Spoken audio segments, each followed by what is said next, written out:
Hello students, स्वागत है आपका pi classes bye Sachin Malik में। आज का हमारा topic case study based questions chapter 3 linear equation two variable part 3। देखो 20 क्वेश्चन हम इसके कर चुके हैं। आइए कुछ और क्वेश्चन हम इसके करते हैं।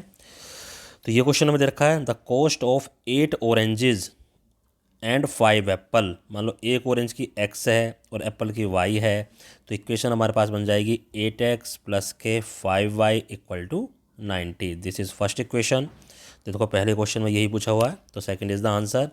फिर कहता है 2 ऑरेंजेज एंड 1 एप्पल। 2 ऑरेंजेज यानी 2x प्लस के y इज इक्वल टू 20।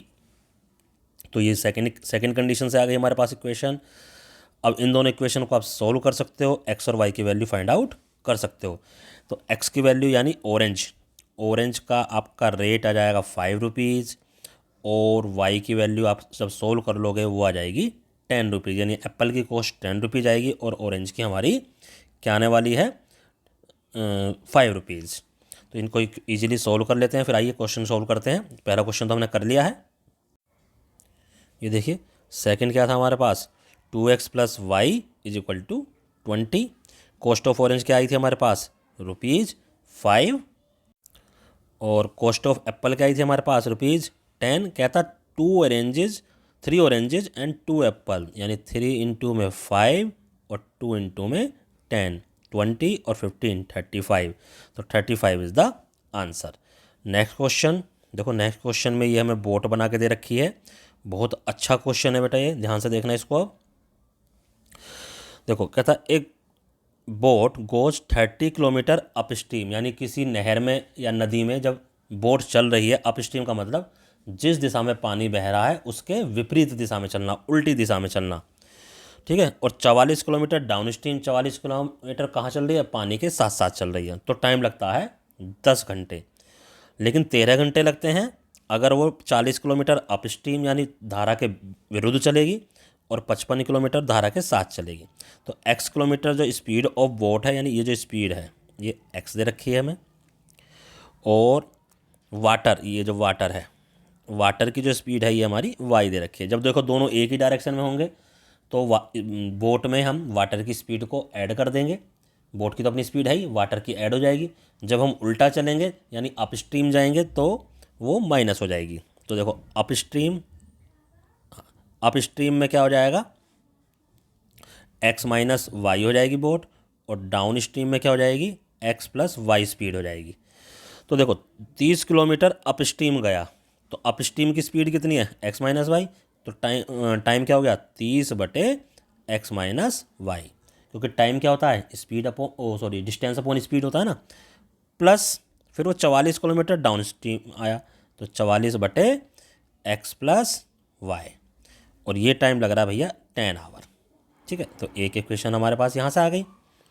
दूसरी कंडीशन 40 किलोमीटर अप स्ट्रीम यानी 40/x माइनस वाई प्लस 55 क्या दे रखा है, x plus y is equal to, ये 13 घंटे टाइम लग रहा है।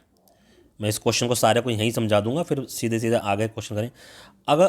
अगर हम 1/x माइनस वाई को u मान लें, 1/x प्लस वाई को हम क्या मान लें, v मान लें, तो पहली इक्वेशन हमारे पास क्या बन जाएगी, 30u प्लस के 44v इज इक्वल टू 10।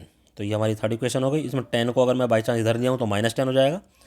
ऐसे ही 40u प्लस के 55v इज इक्वल टू 13। तो ये दोनों इक्वेशन आ गई हमारे पास। अगर मैं इन दोनों को सोल्व करूँ, सोल्व करना बेटा आपको आता है, तो u की वैल्यू और v की वैल्यू हमारी फाइंड आउट हो जाएंगी।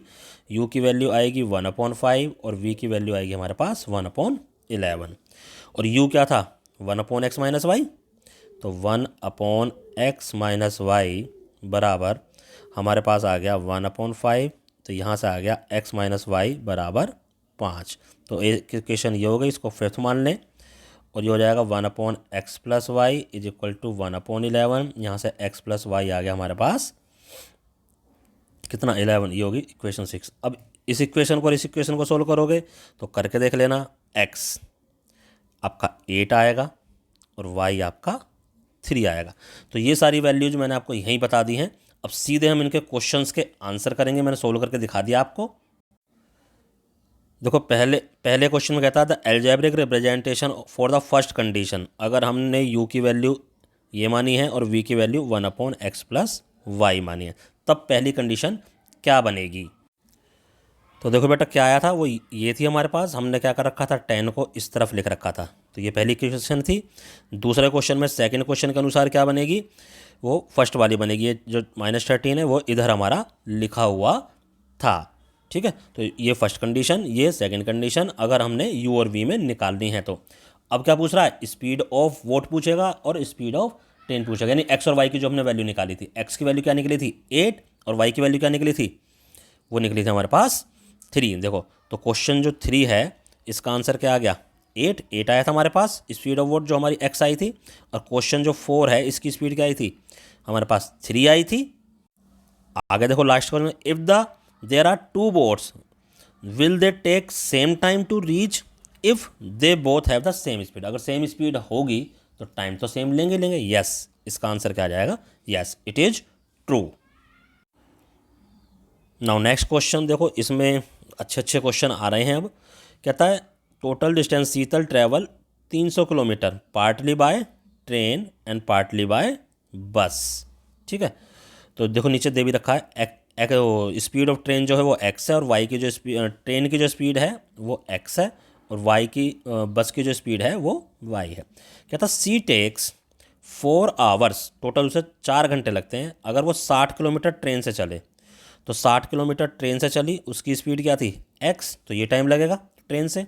रिमेनिंग बाय बस, तो रिमेनिंग कितना, 300 में से 60 किलोमीटर तो उसने चल लिया बस से, तो रिमेनिंग बचा 240, ये चला उसने किससे, ये चला उसने बेटा बस से।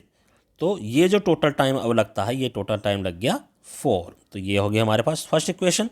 देखो इस क्वेश्चन में पूछा भी गया कि फर्स्ट कंडीशन क्या है, तो फर्स्ट कंडीशन हमारी पहले वाली ही आ रही है। If she travel 100 kilometre by train, तो 100 किलोमीटर तो ट्रेन से गया, बाकी बचा 200 किलोमीटर वो बस से गया। तो कहता अब 10 मिनट ज़्यादा लगते हैं, यानी ये 4 घंटे की बजाय 4 घंटे 10 मिनट लगेंगे। तो 4 + 10 मिनट, 10 मिनट को हम डिवाइड करके बना लेंगे, तो ये बन जाएगा बेटा, इसको सोल्व करेंगे 25/6, तो ये बन जाएगी तुम्हारी इक्वेशन नंबर सेकंड।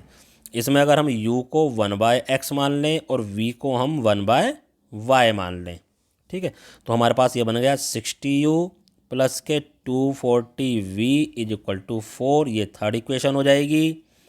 इसी टाइप से अब हम क्या करेंगे, दूसरे वाले में लिख लेंगे 100u प्लस के 200v, और ये हो जाएगा 25/6, ये 4 हो गई। देखो हम इस तरह से भी करके कर सकते हैं, और कोई डायरेक्ट इसी को सोल्व करना चाहे तो डायरेक्ट इनको भी कर सकता है।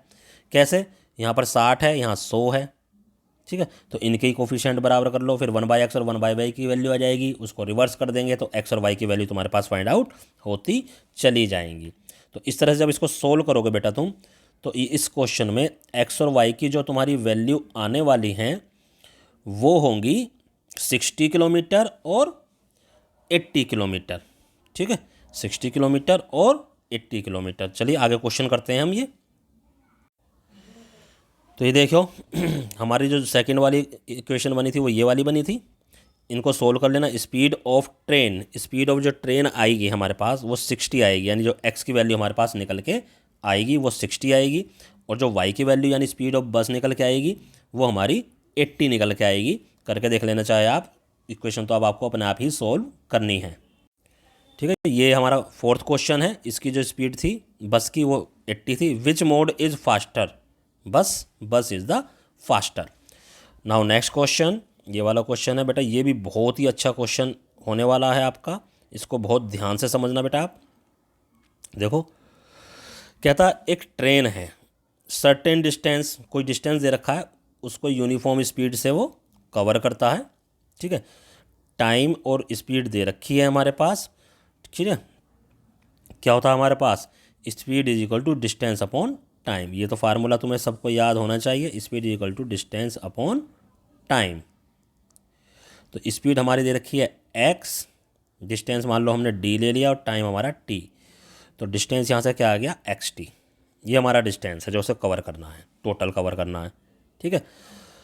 अब वो कहता यानी if train would have been 10 kilometre faster, देखो डिस्टेंस तो यही रहेगा, डिस्टेंस तो उतने का, ट्रेन उसने 10 किलोमीटर फास्ट कर दिया, यानी स्पीड को 10 किलोमीटर बढ़ा दिया, यानी x + 10 हो गया x की जगह, और टाइम हो जाएगा 2 घंटे कम, और t क्या हो जाएगा 2 घंटे कम। तो ये तो रहा। अब देखो ये भी डिस्टेंस है, ये भी डिस्टेंस है, इक्वल आ जाएंगे, यानी xt is equal to x + 10 और t - 2। एक्स टी इनको मल्टीप्लाई कर लो, x की t से मल्टीप्लाई एक्स टी, एक्स की 2 से मल्टीप्लाई -2x, 10 की t से मल्टीप्लाई 10t और -20। एक्स टी से एक्स टी कट गया, ठीक है। 20 को दूसरी साइड ले जाओ तो इधर आ गया 10t - 2x is equal to 20। तो this is your first equation. देखो ये दे भी रखी है, ये रहा आंसर इसका पहले वाले का। अब दूसरे केस में क्या कहता है कि डिस्टेंस हमारा, अगर ट्रेन को हमने स्लो कर दिया, यानी स्पीड घटा दी 10 तो टाइम बढ़ गया 3, लेकिन डिस्टेंस तो फिर भी यही रहा, और ये डिस्टेंस क्या था हमारा xt था, तो इसको मल्टीप्लाई करो xt + के 3x है ना, -10t और -30, तो ये कट गया। अब 30 को इधर ले आएंगे तो ये हो जाएगा 3x - 10t बराबर 30। ये हमारी सेकेंड इक्वेशन हो जाएगी, जो कि अभी मैं आगे दिखाता हूँ आपको। तो ये देखिए कौन सा बना था हमारे पास, 30 वाला आया था, 3x - 10t, तो 2 इक्वेशन आ गए हमारे पास। इन दोनों इक्वेशन को सोल्व कर लो, x और t की वैल्यू निकल जाएगी। x क्या था हमारे पास, स्पीड ऑफ ट्रेन, तो x जब इसे सोल्व करोगे स्पीड ऑफ ट्रेन आएगी आपकी 50, यानी x की वैल्यू आपकी 50 आने वाली है, और t की वैल्यू आपकी 12 आने वाली है। इसके बाद हम करते हैं क्वेश्चन नंबर 5। क्या था, distance covered by the train. Distance क्या था हमारे पास, xt तो था, x हमारे पास आ गया 50, ये 50 है, और ये आ गया हमारे पास 12, तो कितना आ गया बेटा 600 किलोमीटर। तो 600 किलोमीटर हमारा आंसर आ जाएगा। तो इस तरह से वाला क्वेश्चन भी कंप्लीट होता है। तो देखो नेक्स्ट क्वेश्चन कहता, the students of a class are made into stand into rows. Rows में खड़े हैं, नंबर ऑफ रोज दे रखी हैं x, number of student they in a row y, तो टोटल स्टूडेंट्स क्या हो जाएंगे, टोटल स्टूडेंट हो गए हमारे पास xy। कहता है अब अगर 3 स्टूडेंट बढ़ा दिए जाएं, ये ऊपर वाले जैसे क्वेश्चन है ट्रेन जैसा ही, 3 स्टूडेंट अगर बढ़ा दिए जाएं इन ए रो, तो there would be 1 row less. तो टोटल स्टूडेंट तो सेम ही रहेंगे। अब टोटल स्टूडेंट क्या हो जाएंगे, 3 स्टूडेंट हमने बढ़ा दिए, किस में, ये 3 स्टूडेंट बढ़ा दिए, जो स्टूडेंट थे हमारे नंबर ऑफ स्टूडेंट यही थे ना, रो में 3 स्टूडेंट अगर बढ़ा दिए जाते हैं हर रो में, तो जो रो है वो एक कम हो जाएगी, यानी y - 1 हो जाएगी, लेकिन नंबर ऑफ स्टूडेंट तो यही रहे सेम। तो अब आ जाएगा xy is equal to x + 3। जो हमारे पास स्टूडेंट्स हैं हम उसी में काम कर रहे हैं, ये कि हम एक रो कम करने के लिए हम हर रो में 3 स्टूडेंट बढ़ा देते हैं, लेकिन बच्चे तो उतने ही रहे। तो वही तरीका, xy इधर भी मल्टीप्लाई कर लो, xy - x + के 3y और -3, xy से xy कट गया, तो 3 को मैं इधर ले आऊँगा, 3 को इधर ले आऊँगा तो उधर रह गया 3y - x। ये फर्स्ट इक्वेशन हो गई, तो 3y - x ये वाला आ गया। दूसरे केस में इधर तो xy ही रहना, उधर हम क्या कर रहे हैं, 3 स्टूडेंट्स हम लेस कर रहे हैं, यानी x में से 3 माइनस कर दिया, और 2 स्टूडेंट्स हम सॉरी 2 रोज हम बढ़ा रहे हैं, ठीक है। अब भी वही रहेगा, xy इधर xy - के 3y + के 2x और -6। तो xy से xy कट गया, 6 को इधर ले आओ तो हो जाएगा 2x - के 3y। तो ये हमारे पास आ गई इक्वेशन, 2 इक्वेशन बन गई। इन इक्वेशन को सोल्व करना है, x और y की वैल्यू आपको फाइंड आउट करनी है। तो जो x की वैल्यू क्या है, x क्या था हमारे पास, number of student in a रो, और y क्या था, नंबर ऑफ रोज। तो नंबर ऑफ रोज यानी y पूछ रहा है वो पहले, नंबर ऑफ रोज हमारी y। तो नंबर ऑफ रोज जो हैं वो हमारे पास, यानी y की वैल्यू, इनको सोल्व कर लेना, y की वैल्यू हमारे पास आएगी 4, ठीक है बेटा, ध्यान रखना इस चीज़ को। और नंबर ऑफ रोज जो हैं हमारे पास आएंगे 9, नंबर ऑफ स्टूडेंट 9 आएंगे। ये x की वैल्यू थी, x = 9, और ये y की वैल्यू आई है हमारे पास 4, ठीक है। तो इस तरह से हम इस क्वेश्चन को कर लेते हैं। अब इसका एक क्वेश्चन और रह गया कि टोटल नंबर ऑफ स्टूडेंट कितने होंगे भाई, तो इनको मल्टीप्लाई कर लो। ये हमारे पास कितना था 4, ये 9, तो 9 × 4 36। टोटल स्टूडेंट हो गए 36। Now this is the next question. एक लेडी है, वो शॉपिंग पे जा रही है। The name is Gulab. कहता है Gulab went to sale to purchase some pants and skirt. मान लो एक्स पैंट खरीदी और वाई उसने स्कर्ट खरीदी। Van her friends ask her how many of each she bought. उसके दोस्त पूछते हैं कि कितने कितने खरीदे, तो वो आंसर करती है the number of skirt. The number of skirt यानी वाई। वाई जो है 2 लेस, 2 कम है, twice the number of pant. Twice, ये नंबर ऑफ पैंट को ट्वाइस कर दिया और फिर उसमें से 2 कम कर दिया, तो यानी कि ये वाला आंसर हो गया पहले का। आल्सो वो दूसरे तरीके से बताती है कि वाई जो है हमारे पास स्कर्ट जो हैं वो 4 टाइम्स पैंट्स की 4 कम है। ये दूसरी आ गई। इनको सोल्व कर लेना बेटा। जब इनको सोल्व करोगे तो आप देखोगे y की वैल्यू इसमें आएगी 0 और x की वैल्यू इसमें आ जाएगी 1। ठीक है, तो x की वैल्यू यहाँ 1 आ जाएगी और y की वैल्यू यहाँ पर आ जाएगी 0। यानी कि उसने एक पैंट खरीदी है और स्कर्ट उसने कुछ भी नहीं खरीदी है। ठीक है, तो पहले का तो आंसर हो गया। आइए आगे करते हैं नेक्स्ट क्वेश्चन इसी के। तो दूसरी क्वेश्चन हमारे पास कौन सी बनी थी? ये वाली बनी थी। The number of pant she purchase 1। X की वैल्यू क्योंकि हमारे पास 1 आई थी, वाई की वैल्यू हमारे पास क्या आई थी? 0 आई थी। आगे वो पूछ रहा है इसी क्वेश्चन में when the 2 lines are plotted on graph. देखो हमारी एक्स की वैल्यू क्या आई थी? 1 और वाई की वैल्यू आई थी 0। जब वाई की वैल्यू 0 है तो इसका मतलब वो एक्स एक्सिस पर कट करेगा। तो कहाँ मीट कर रही हैं वो? At x axis. इसमें सोचने की कोई ज़रूरत नहीं है, हमारा एक्स और वाई की वैल्यू से ही पता चल जाता है। अब ये नेक्स्ट क्वेश्चन फ्रैक्शन के ऊपर है। फ्रैक्शन वो कह रहा है कि फ्रैक्शन इस टाइप का हमने मान लिया। कहता है ये फ्रैक्शन अगर इसके न्यूमरेटर और डिनोमिनेटर दोनों में हम 2 जोड़ दें इस तरह से, तो फ्रैक्शन हमारा बन जाता है 9/11। तो cross multiply 11x 22 equal to 9y और प्लस के 18। 9y को हम इधर ले आएंगे, 11x माइनस के 9y, 22 को उधर ले जाएंगे तो 18 माइनस 22 यानी माइनस के 4। ये आ गई हमारे पास फर्स्ट इक्वेशन। दूसरे केस में कहता है अगर दोनों में 3 जोड़ दिया जाए तो हमारा फ्रैक्शन बन रहा है भाई 5/6। तो इसको भी कर लो, 6x प्लस के 18 और 5y प्लस के 15। तो 6x y इसको इधर ले आए, माइनस के 5y, 15 माइनस 18 माइनस के 3। ये दूसरी इक्वेशन आ गई। अब देखो ये जो 2 इक्वेशन आई हैं इनको सोल्व करेंगे हम x और y की वैल्यू करके देख लेना चाहे। x की वैल्यू आएगी 7 और y की वैल्यू आएगी 9, यानी न्यूमरेटर क्या आएगा 7 और डिनोमिनेटर हमारा आ गया 9। तो 7/9 हमारा क्या बन गया? फ्रैक्शन। चलिए अब इसके क्वेश्चंस को आंसर करते हैं हम, ये ध्यान रखना।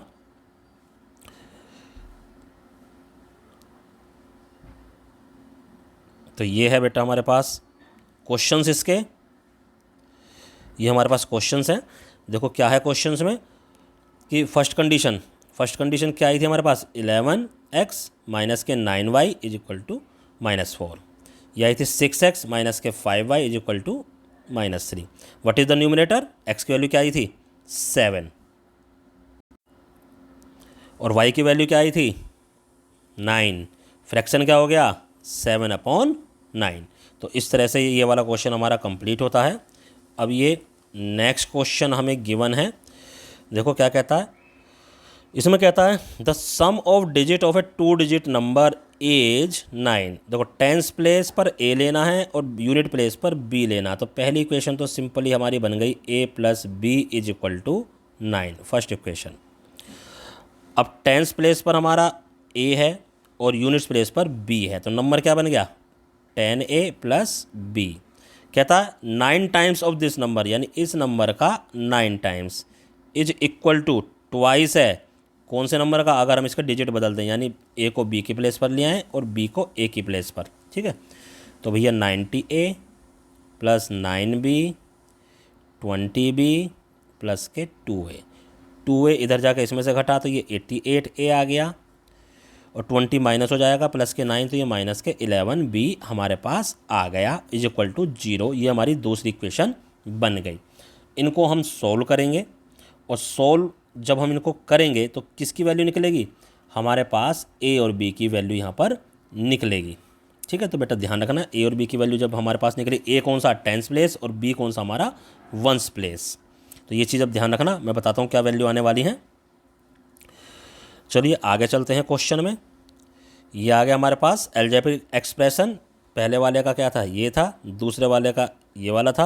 What is the digit at unit place, unit place जो था हमारे पास कौन सा था, बी था, तो उसका आंसर ये थर्ड वाला है यानी 8। इसकी वैल्यू हमारे पास 8 आने वाली है। और जो टेंस प्लेस पर था उसकी वैल्यू हमारे पास 1 आने वाली थी, ये 8 थी और ये 1 थी। तो अगर तुमसे नंबर पूछे तो नंबर क्या बन जाएगा, तो 10 इंटू ए यानी 1 प्लस 8, तो 18 हमारा वो नंबर बन गया। अब आगे शायद नंबर ही पूछा होगा, ये रहा, तो हमारा नंबर क्या आ गया 18। तो इस तरह से वाला क्वेश्चन कंप्लीट। आइए अब करते हैं लास्ट क्वेश्चन इस वीडियो का और इस चैप्टर का भी। कहता है लेंथ और ब्रेड्थ एक्स और वाई दे रखी हैं, जबकि इसमें यहाँ ए और बी दिखाई दे रही है। ये एक्स वाई कर लो भाई, एक्स और वाई। तो एरिया क्या हो जाएगा, एक्स वाई। कहता है ये जो एरिया है ये 9 कम हो जाता है, यानी एक्स वाई जो है कम हो जाता है 9। कब, जब हम लेंथ में 5 कम कर देते हैं, यानी एक्स में हमने 5 कम कर दिया, और ब्रेड्थ में हम 3 बढ़ा देते हैं, यानी वाई को हमने 3 ज़्यादा कर दिया। तो x y minus 9 equal to, इसको मल्टीप्लाई कर लो, एक्स वाई प्लस के 3x माइनस के 5y और माइनस के 15। तो देखो एक्स वाई से एक्स वाई कट गया, 15 इधर आ गया, प्लस के हो गया, तो 15 माइनस 9 6 हो जाएगा। तो यानी 3x माइनस के 5y बराबर 6। ये फर्स्ट इक्वेशन हो गई। ठीक है, अब 6 को अगर मैं इधर ले जाऊँ तो माइनस 6 हो जाएगा, यानी पहला वाला जो है वो आंसर हमारा आ जाएगा। दूसरी कंडीशन देखो कि जो एरिया है एक्स वाई, अगर हम if we increase length by 3, length को अगर हम 3 से इंक्रीज कर दें, यानी एक्स को हम 3 से इंक्रीज कर दें और ब्रेड्थ को हम 2 से इंक्रीज कर दें, तो जो एरिया है वो 67 इंक्रीज हो जाता है। तो एक्स वाई प्लस के 67, इधर हो गया एक्स वाई प्लस के 2x प्लस के 3y और प्लस के 6। तो एक्स वाई से एक्स वाई कट गया, 6 को इधर ले जाकर माइनस करेंगे, तो 2x प्लस के 3y इज इक्वल टू 61। ये हमारे पास सेकंड क्वेश्चन आ गया। इन दोनों इक्वेशन को हम सोल्व करेंगे और सोल्व करके क्या निकालेंगे हम, x और y की वैल्यू, जिनकी वैल्यू आने वाली है 17 और 9। ठीक है, x की वैल्यू हमारे पास आएगी 17 और y की वैल्यू आएगी हमारे पास 9। ध्यान रखना इसको आगे क्वेश्चन में। चलिए ये आ गया। तो दूसरी इक्वेशन हमारे पास कौन सी आई थी, वो ये आई थी।